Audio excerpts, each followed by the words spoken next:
ya sempat merasakan hidup di sel. Nah di penjara tuh 2 kali, 98, 99.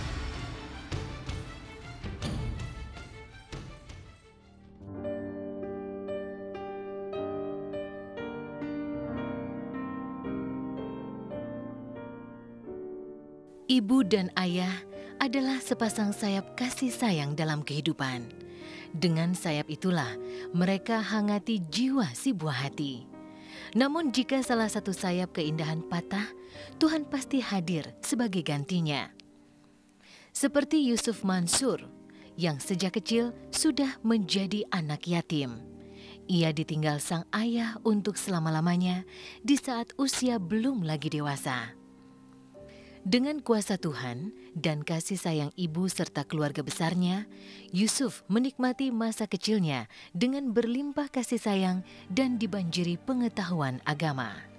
Ya alhamdulillah kalau pemirsa sempat melintas ya ke Jalan Jembatan 5, kalau dari Roksi itu menuju ke stasiun kota, itu ada nama jalan Kiai Haji Muhammad Mansur.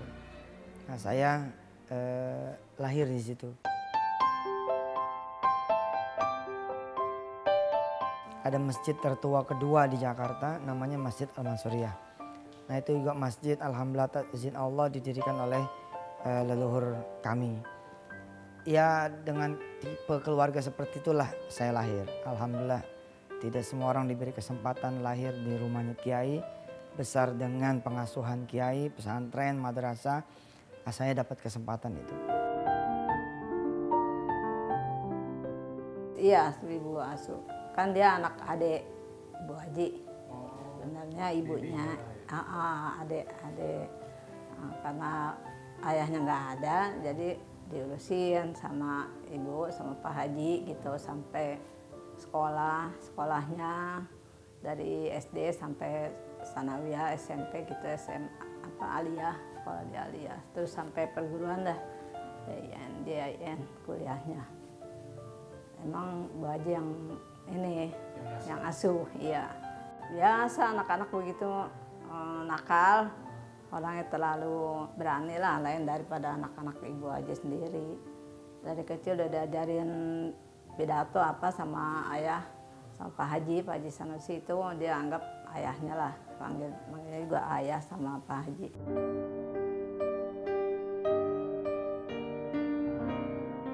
Yusuf yang dianugerahi kepandaian mulai tersanjung nikmat dunia.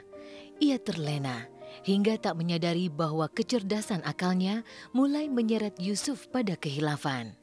Ya, saya bukan cuma lulusan terbaik aja di madrasah, tapi juga se-KKM. Se-KKM tuh maksudnya sewilayah. Jadi Jakarta Barat ya.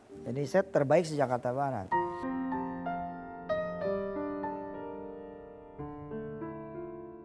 Sampai aliyah tuh baik-baik saja gitu. Tapi begitu aliyah kuliah, nah ketika kuliah saya rupanya seperti anak busur yang lepas dari busurnya. Yang tadinya hidup di dunia madrasah, masjid, pesantren, tiba-tiba ngelihat dunia, nah saya nggak siap. Akhirnya sholat jamaah tinggal. Sholat sih tapi sangat 3, lohor, asar, ya jam setengah 5, jam 5. Dan itu masalah buat saya.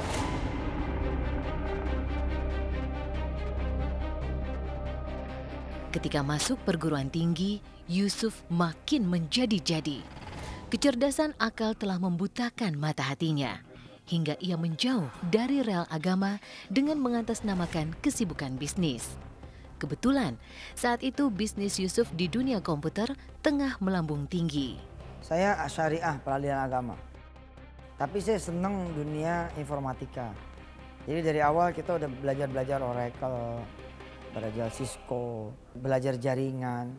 Kelak di kemudian hari saya sempat ya jadi pengusaha kecil-kecilan di bidang komputer. Kita ngimport barang-barang dari Singapura, dari luar. Kita masukin lewat Batam masukin Jakarta jual ke Glodok dan sekitarnya gitu.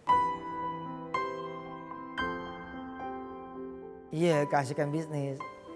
Sebenarnya sih kalau dari sisi semester udah cukup. Karena saya masuk kuliah itu kan umur 14 tahun. Umur saya 3 tahun saya udah kelas 1 SD. Nah waktu kelas 4 saya dipanggil sama ibu saya untuk ikut ujian kelas 6. Kenapa bisa begitu? Karena sekolahnya punya sendiri. Jadi bebas.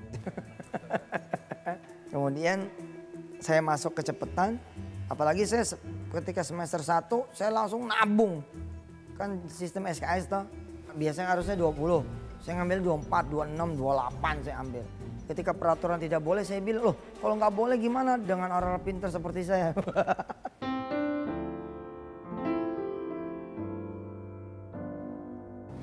Ya saya memang lapor ke dosen penasehat, dosen pembimbing, ke dekan.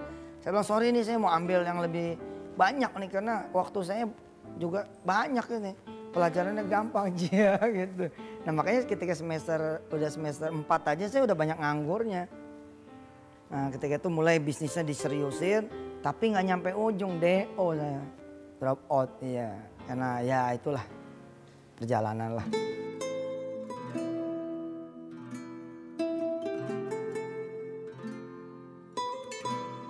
Saat kesombongan mulai menyemak di hati, Yusuf Mansur mendapat teguran dari Ilahi.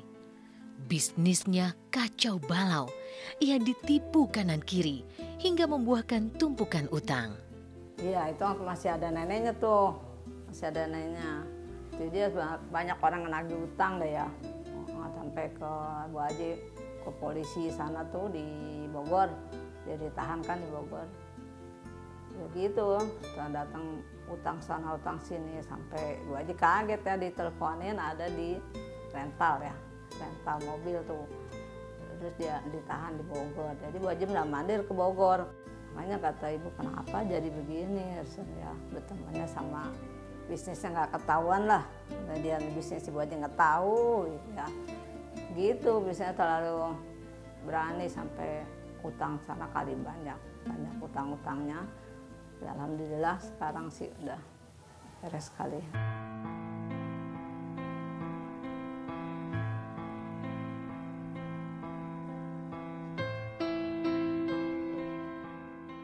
Jika menjauh dari ajaran Tuhan, maka bersiaplah menuai akibatnya. Begitu pula Yusuf Mansur. Setelah bisnisnya berantakan serta bertimbun utang, maka berikutnya ia tersuruk masuk penjara. Tapi subhanallah ya ada pelajaran di mana saya kemudian sempat lupa sama Allah. Ya, lupa sholat berjamaah, lupa sholat tepat waktu, lupa sholat malam, asik dengan dunia, hingga kemudian saya lebih hina daripada mereka-mereka yang menjadi keluarganya kiai. Saya terlempar dari kehidupan normal, ya menjadi buronan banyak orang, hingga kemudian ya sempat merasakan hidup di sel.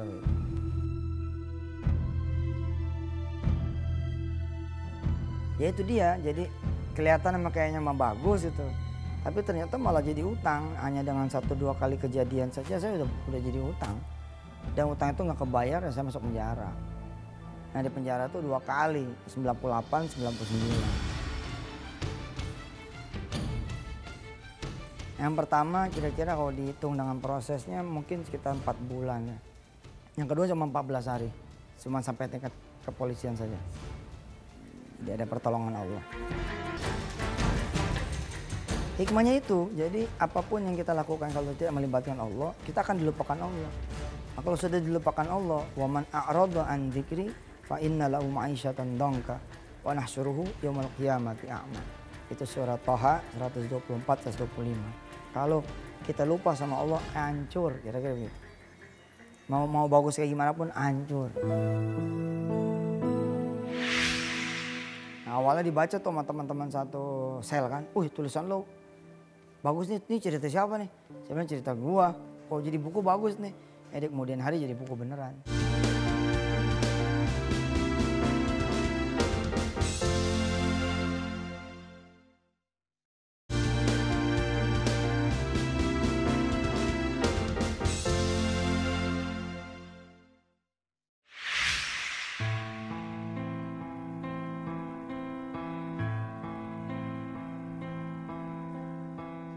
Pengalaman adalah guru terbaik. Begitu pula Yusuf Mansyur mencicipi hidup di bui membuat mata hatinya terbuka. Di balik sel penjara, ia menafsir hidup, merenungi semua perbuatannya. Pada satu titik, Yusuf merasa hidup lagi. Momen itu tergambar saat dirinya mampu menghafal Al-Quran.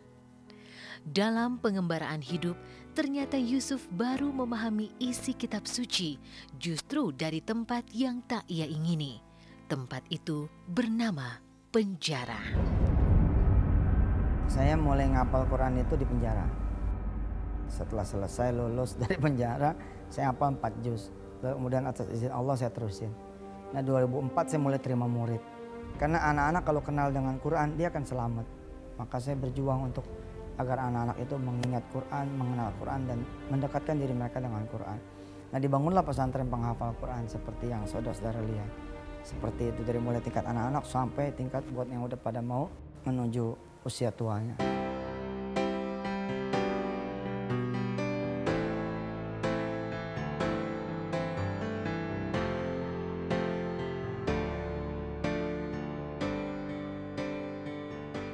Di dalam penjara pula, Yusuf menulis catatan pribadinya. Ya saya nulis ketika di dalam penjara itu. Jadi saya pikir ini ada apa gitu, kenapa kok saya jadi ada di sini. Saya tulis ulang. Nah nulis ulang itu cerita-cerita tentang saya pribadi akhirnya jadi buku. Nah, awalnya dibaca tuh sama teman-teman satu sel kan. Tulisan lo bagus nih, ini cerita siapa nih? Saya bilang cerita gua. Maksud sih? Dibaca sama mereka. Wah ini kok jadi buku bagus nih. Kemudian hari jadi buku beneran. Ngalir aja, ngalir akhirnya ya jadi buku. Proses kan semuanya proses. Nggak ada yang ngerti kalau tulisan itu bakal jadi buku. Dan tambah tidak ngerti lagi kalau kemudian hidup saya berubah sebab keluar buku itu atas izin Allah gitu.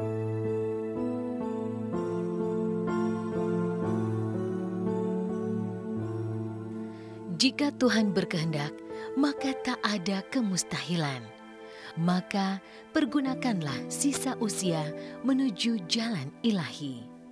Keyakinan inilah yang dibawa Yusuf Mansyur saat ia menghirup udara bebas dari sesaknya penjara. Yusuf melakoni hidup dari nol lagi. Ia berjualan es dan memperbanyak sedekah. Oh iya, ketika keluar dari penjara, saya mencoba kembali meniti bisnis dan usaha dagang yang kecil-kecilan. Nah saya mulai dari dagang es.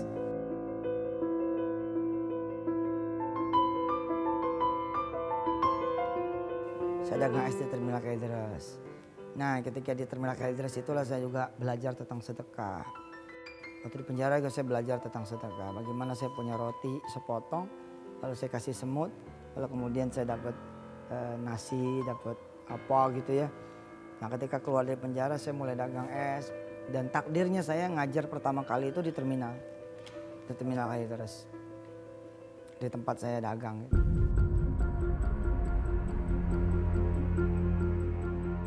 Modalnya nggak ada. Modal nggak ada, kesempatan nggak ada. Dan saya kan waktu itu baru keluar aja dari sel kan. Perasaan kayaknya kaki belum bisa kemana-mana gitu. Merasa jadi orang gagal kan. Ya kan orang-orang rumah nggak lagi peduli dengan saya gitu. Gitu-gitu.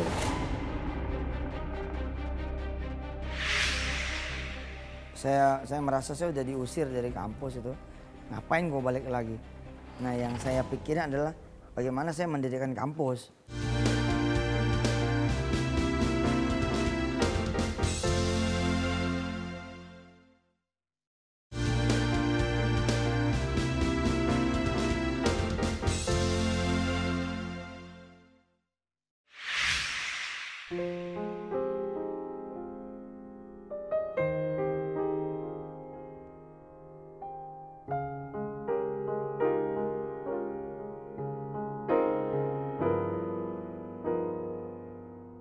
Nasib berputar bersama keinginan dan harapan. Dalam episode hidup Yusuf Mansyur pun keniscayaan itu terjadi. Jadi awalnya itu saya udah ceramah dari kecil. Dari umur 4 tahun tuh saya udah ceramah. 4 tahun, 5 tahun, 6 tahun diajak sama ibu saya, sama nenek saya, sama bibi saya, sama paman-paman saya ke pengajian-pengajian. Keliling Jakarta sampai ke luar kota.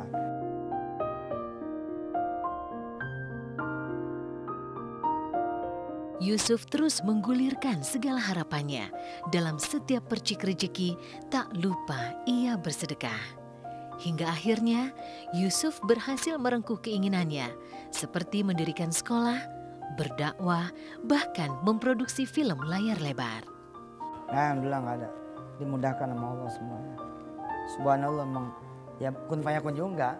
Filmnya juga jadi 2 bulan cuman. Ya kita konsennya nanti bukan ke film layar lebar, tapi ke DVD.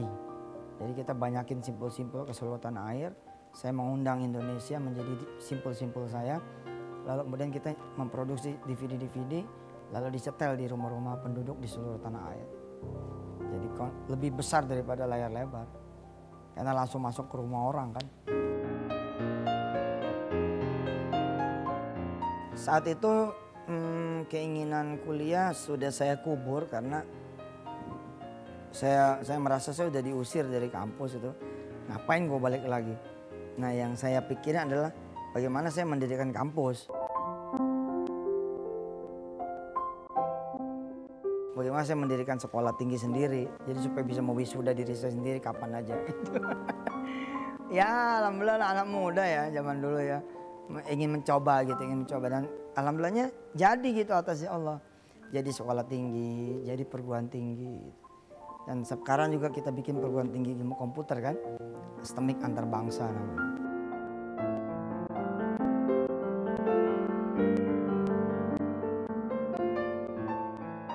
Jika ingin berbagi dengan sesama, maka jangan tunda niat itu. Begitu pula dengan bersedekah. Jangan menanti hingga harta setinggi gunung. Kunci inilah yang digunakan Yusuf Mansyur dalam merenangi kesulitan hidup. Saya terpesona dengan keajaiban sedekah saat saya susah. Saya banyak tertolong dengan sebab sedekah atas izin Allah. Jadi saya pengen teman-teman saya, sahabat-sahabat saya, jamaah semua kemudian mencintai juga sedekah karena akan bisa membuat orang susah menjadi senang. Apalagi kalau kemudian sedekah bisa diamalkan oleh orang-orang yang lagi senang. Tentu akan Allah tingkatkan lagi kesenangannya, Allah jaga kesenangannya, kira-kira begitu.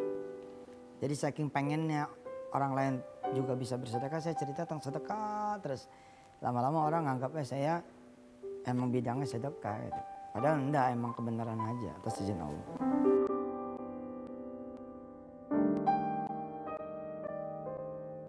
Sedekah itu kan bisa mengundang pertolongan Allah.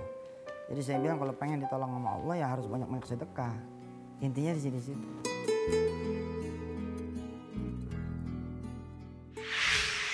Seorang presiden yang hafal Quran, insya Allah memimpin Indonesia dengan Quran. Subhanallah.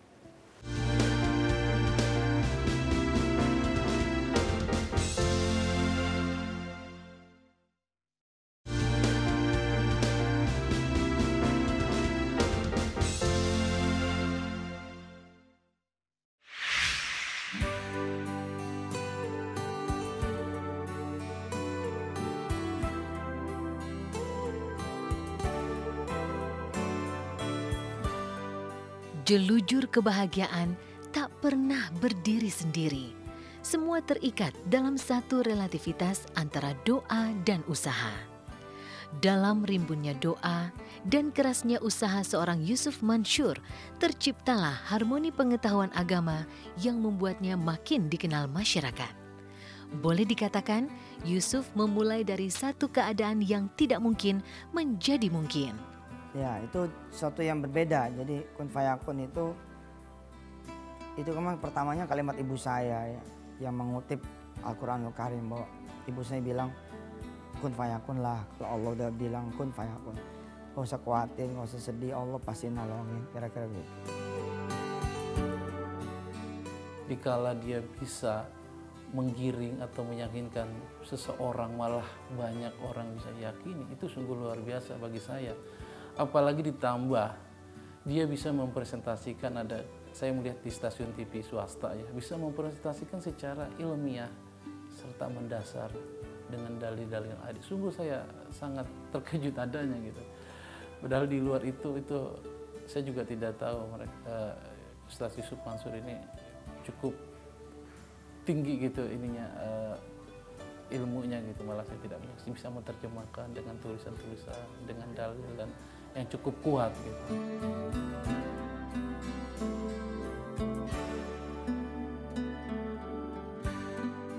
Yusuf tak pernah melupakan akar rumputnya.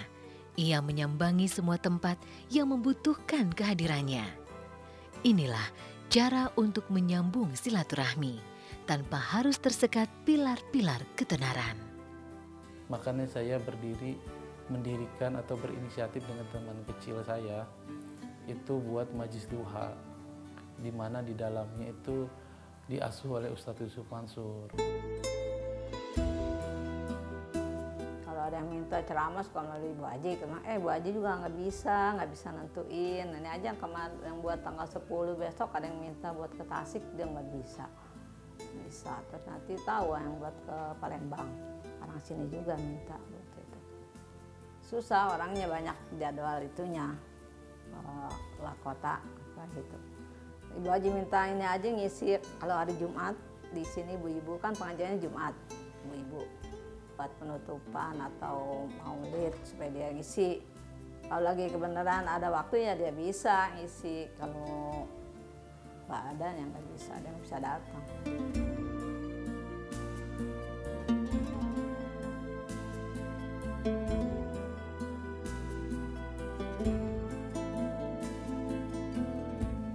Ibarat ranting pohon, keinginan hati pun selalu tumbuh dan berderak mencari jalan keluar. Maka biarkanlah ranting-ranting itu menyemak untuk meneduhkan seisi hati dan menyegarkan bumi. Seperti cita-cita Yusuf Mansur yang terus ia tabur di muka bumi Republik ini. Salah satu cita-cita saya adalah ke depan mau jadi apa kek anak kita, mudah-mudahan anak kita tuh penghafal Quran. Mau jadi ekonom, hafal Quran. Politikus, hafal Quran. Pedagang, hafal Quran. Pengusaha, hafal Quran. Kalau perlu mudah-mudahan di berapa puluh tahun yang akan datang, Indonesia dipimpin oleh seorang presiden yang hafal Quran. Insya Allah memimpin Indonesia dengan Quran. Subhanallah.